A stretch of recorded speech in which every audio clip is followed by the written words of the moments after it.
Bonjour à toutes et à tous, voici l'analyse du SP500 et de l'euro-dollar pour le mardi 4 mars. Le SP500 reste quand même tendu malgré les événements en Ukraine.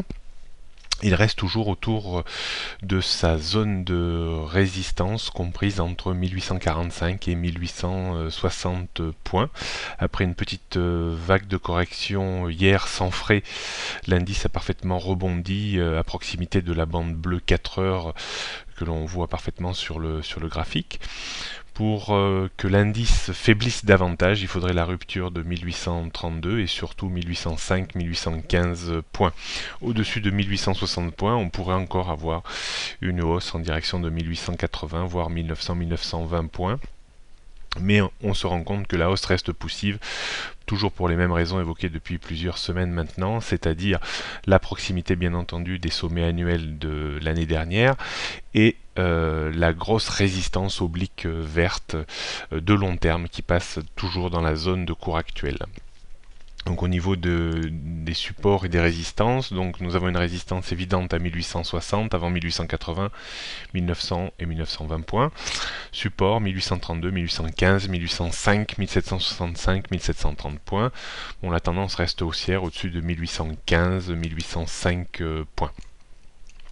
Pas de stratégie dans ces conditions parce que les variations restent quand même très étriquées, la visibilité assez faible. On n'a pas la certitude que le marché va monter, on n'a pas la certitude non plus qu'il va baisser, donc on n'est pas dans un marché de très forte conviction.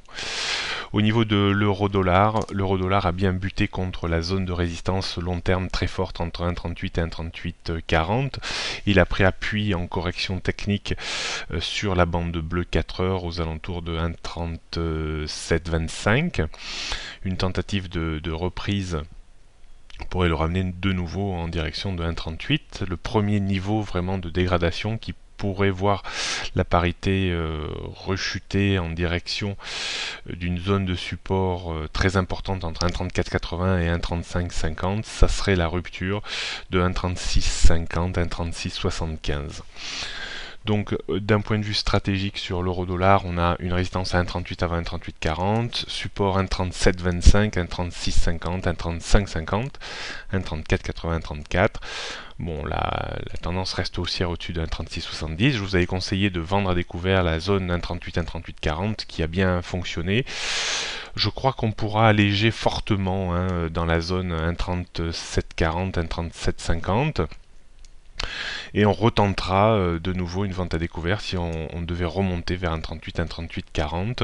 Mais par sécurité, je pense qu'il faut prendre nos 50, 60, 10 pips de profit, ce qui est déjà pas mal. Voilà, prochaine analyse demain mercredi. Bonne journée à tous.